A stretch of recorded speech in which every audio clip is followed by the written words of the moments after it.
I'm doing another vaping addiction experiment.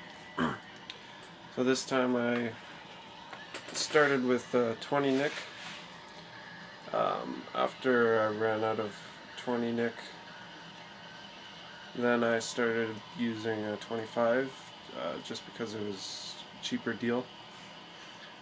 Because I could buy a 60 milliliter bottle instead of 30 milliliter bottle.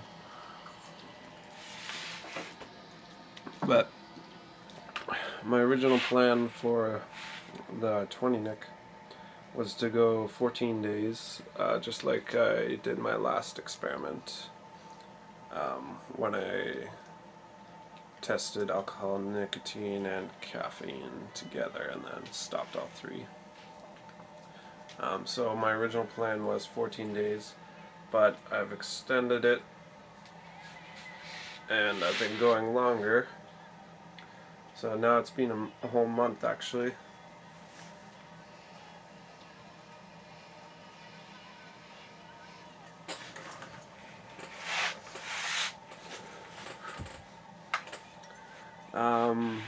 I extended it partially because this might be my last vaping experiment, since there seems to be no point in going any higher than 20 or 25 nic.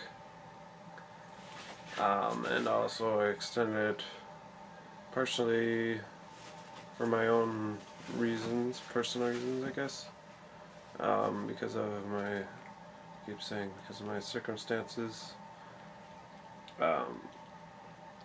I guess I'm kind of using it as a little bit of a crutch when I have circumstances which I don't like, so that might be a sign of addiction right there. But I've extended it to 1 month and now I'm on the last day and the last hour right now, so this will be my last time vaping, and now I'm going to stop for a month. I figured I should extend the stopping period as well, which should be a pretty good test of addiction. If I can go a whole month after the 20 nic, I think this should be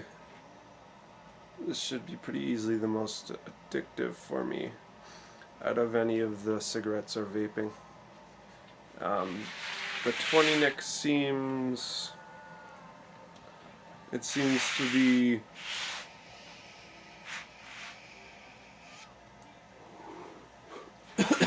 stronger than cigarettes, I think, just a little bit.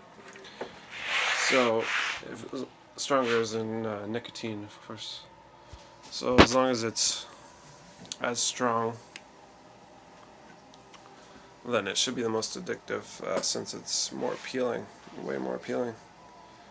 For all my other vaping experiments, I started having cigarettes back and forth.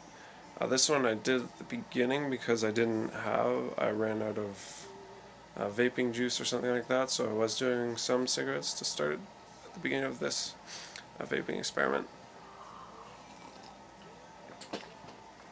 But within the last 2 weeks, I think I've had no cigarettes because there's just no point, it seems. Cigarettes, after vaping a lot, cigarettes just taste like absolute shit. Vaping tastes more like candy. So, and I keep saying it's so much more convenient because I can do it inside or in the car or whatever.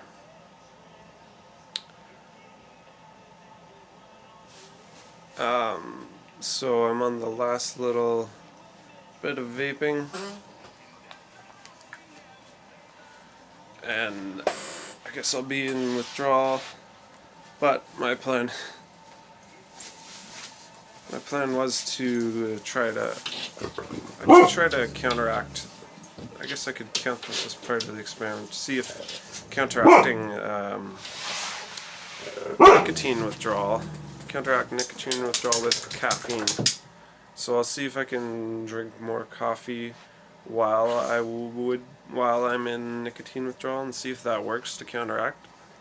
I don't think I did that at all before with nicotine withdrawal. I think I intentionally stopped coffee for the small period of nicotine withdrawal.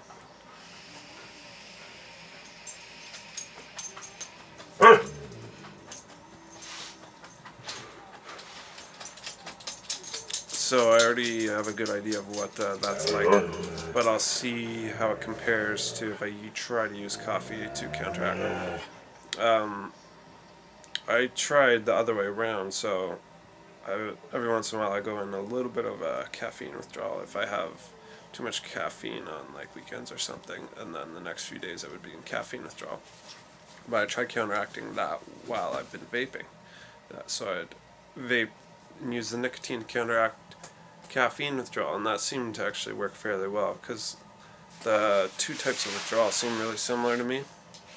So using one to counteract the other withdrawal, that seems like a practical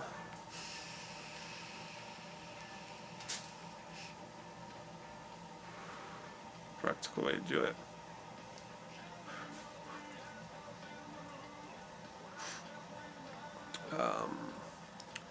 What else? So I'm on my last few minutes of vaping. I think it'll be pretty tough to stop. I've really gotten into the habit. So whenever I'm on the computer, I'll have it right beside me, and a lot of times oh yeah. So I've also been timing the time in between vaping to see about how long it takes before vaping again will actually have more of an effect. But so sometimes I would time it, intentionally try to go however long, and then sometimes I would notice all of a sudden that I've been vaping again because I've gotten it into a real habit, I think. So I just start doing it without even noticing. That's a good sign that my subconscious really wants it, which is mostly what mental addiction is, I think. Now that my subconscious enjoys the dopamine caused by the nicotine.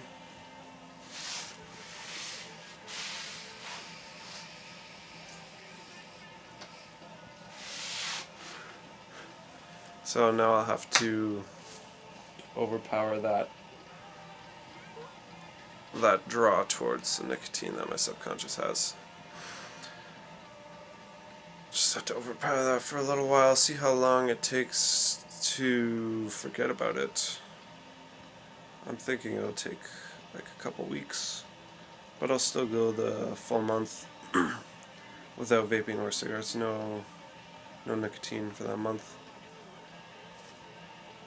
I feel like from this point on I'll probably pretty much never have cigarettes because of the health and the nasty taste and the inconvenience. So about the timing in between intervals of vaping. So before I thought it was like 2 hours before it would really have an effect. So if you stop, say, smoking or vaping, and then go 2 hours, I thought you'd need about that much time, but I think it's a lot less. So I started timing and I tried an hour. An hour seems like about the minimum amount, maybe a bit less. So if I go an hour, I'll just set my timer on my phone, and then after an hour I try it again. And it seems to have a lot of pretty significant effect. The dopamine hitting again if I wait an hour. And then I tried like half an hour. Half an hour doesn't do much.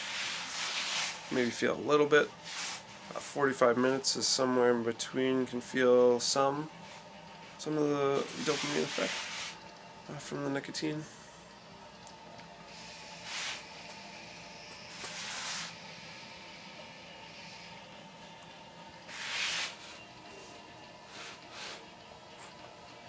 So I think the timing's around an hour, just for reference. I guess that's how long the chemicals in the mind to cause dopamine have to reset, and then it'll kick in again.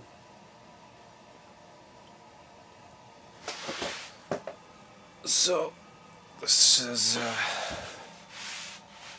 my last little bit of vaping for a month, and after that I'm not sure what my plan is. I don't know what more experiments I'll do. I'll probably end up doing something.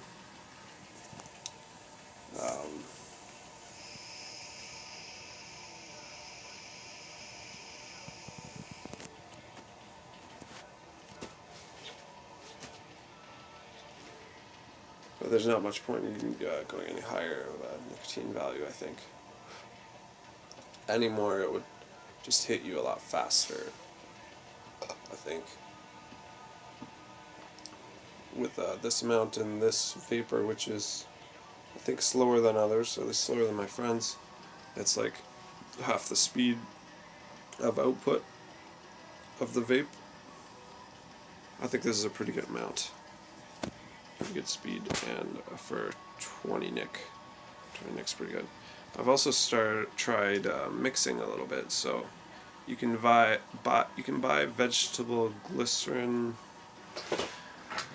VG, and propylene glycol, I think. Finally starting to remember those words. So I bought like 500 milliliters of just vegetable glycerin and propylene glycol to mix with. You can then buy a lot higher value nicotine to mix with that, and you can save a lot of money because the 500 milliliters, which is a pretty big amount of the VG and PG, that was what, like $15, and then I bought some 50 nic vape juice to mix with that, so you can mix it 50-50, and then you have twice as much out of it. It's the same cost to buy the bottle of 50 nic as 20 nic, so then you can get twice as much out of that 50 nic bottle. I was planning on buying regular, like, higher nicotine value, but in Canada they don't even allow anyone to sell over 60, I think. Over 60 nicotine, 60 milligrams of nicotine per milliliter value. So it's really expensive, and it seems easier to just buy the highest already mixed vape juice that they have at the vape store, which is 50 nic that I could find around here. And it already has flavoring in it, so I don't have to add extra flavoring. So after mixing the 50 nic pre-mixed flavor with the VG and PG, it still had quite a bit of flavor. I was surprised. So it's pretty good. That's another way to save money. Overall, I think it's a lot cheaper than cigarettes as well.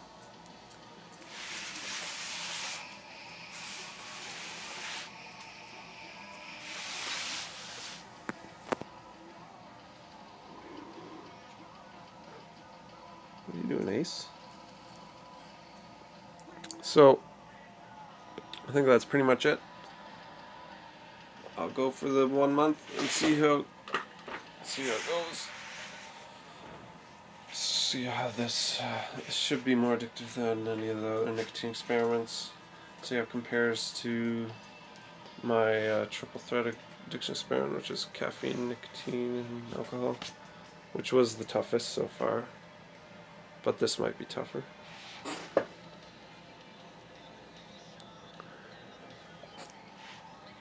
I've gone a little bit over my time limit. I always have it set on my calendar to know when I'm going to have to stop and then go for a certain period without whatever addiction I'm testing. Gone 15 minutes over compared to my calendar.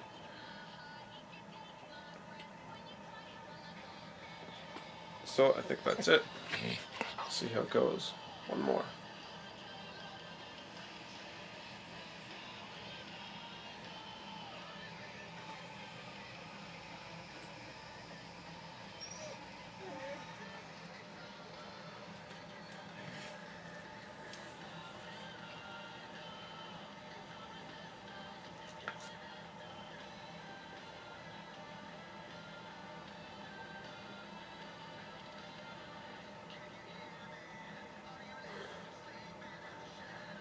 That was probably the biggest vape I've ever done for nicotine and amount.